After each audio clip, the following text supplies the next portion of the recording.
one starter for 10, as it were, which is the Minister, Lorna Slater, who's come to join us this evening. So Lorna, as many of you know, is the Minister for Green Skills, Circular Economy and Biodiversity, and was elected in August 2021. And Lorna, as you will probably tell you, was born and raised in Canada as an engineer by passion, not just by trade, I believe. I think it's safe to say. So without going further ado, I will let Lorna introduce herself, and thank you very much for taking the time out again on this blustery evening to join us and speak to this topic. So without further ado, may I hand over to yourself, Lorna. Brilliant, thank you very much, and thank you very much for that kind introduction. I'm delighted to be here on this blustery evening instead of out in the weather. I feel badly for anyone who needs to be out tonight. So I was elected in May to the Scottish Parliament and then appointed as a minister at the end of August last year. And it has been a steep learning curve, but we're on the job. It's very exciting what's happening in my portfolio, which, as Rachel correctly said, is green skills, circular economy and biodiversity, all really key things to transform the economy of Scotland and move it toward the wellbeing economy, which is, I know, what we're all here for. So again, thank you for the introduction and for inviting me to join you here tonight at this Scotland's Climate Festival event. All of us here understand the need for urgent transformative action to tackle the global crises of climate change and ecological decline. A change of direction is vital to preserve life on Earth. Saving the world isn't optional. Scotland was one of the first countries in the world to declare a global climate emergency, and we have world-leading targets to end our contribution to climate change by 2045. Our ambitious interim 2030 target of a 75% reduction in emissions is the most ambitious legally binding commitment for this next decade that we are aware of for any country in the world. As a nation, we need to rise to this challenge and advance towards net zero emissions by building on the actions that we've already taken, including things like the ScotWind programme, which will provide us enough power for every home in Scotland, as well as placing Scotland at the forefront of the green hydrogen revolution and allowing us to become a major exporter of clean energy.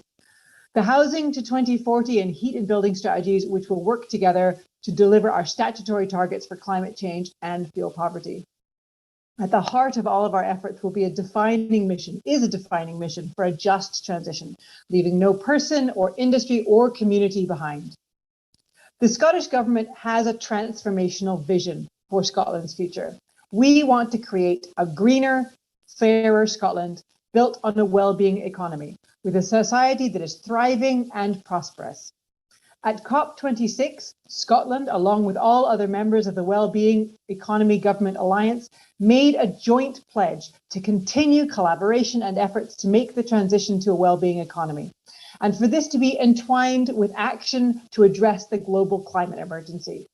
The Scottish Government is taking action to deliver on this pledge by putting people and planet at the heart of our vision for a wellbeing economy.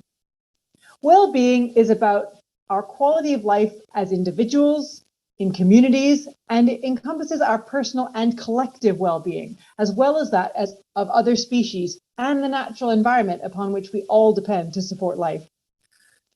We don't exist to serve the economy. The economy is how we get what we need and how we support each other within the boundaries of our planet's ecosystem. The COVID-19 pandemic has further emphasized the interconnected nature of social well-being, economic prosperity, and environmental sustainability. In building a well-being economy, what we measure matters. As part of the Butte House Agreement, which is the grown-up name of the cooperation deal between the Greens and the Scottish Government, we agreed to develop a well-being economy monitor, a dashboard, a bit like what New Zealand has, which I know we'll be hearing about later on, which will look beyond GDP to measure things that people really value: the quality of jobs, the health of our citizens, and the impact of economic activity on our environment.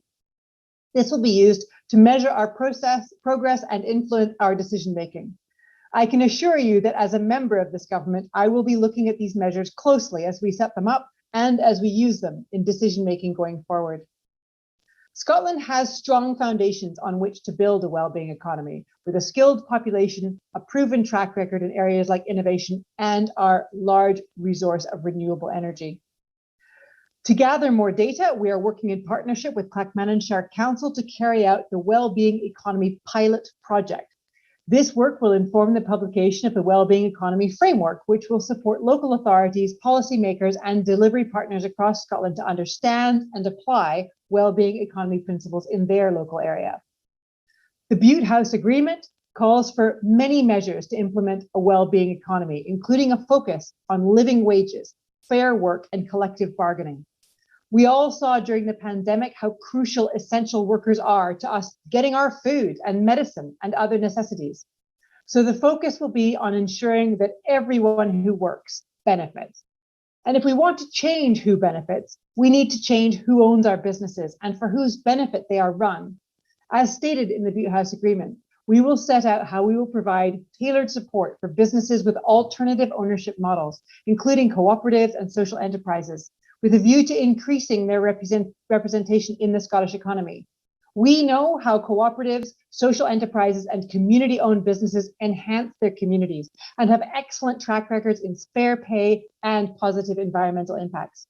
We want the benefits of hard work and entrepreneurship to be enjoyed by the people doing the work and for the profits to stay within communities.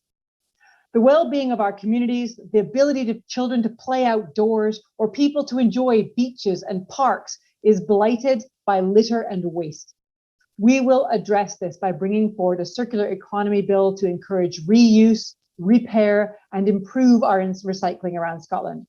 That will be consulted on very soon. Sustainability, prosperity, and resilience at its core. We recognize that by putting communities in charge of their own destinies, this is central to their well-being. We are committed to working with people and communities across Scotland to deliver on our commitment and to help us realize our vision for a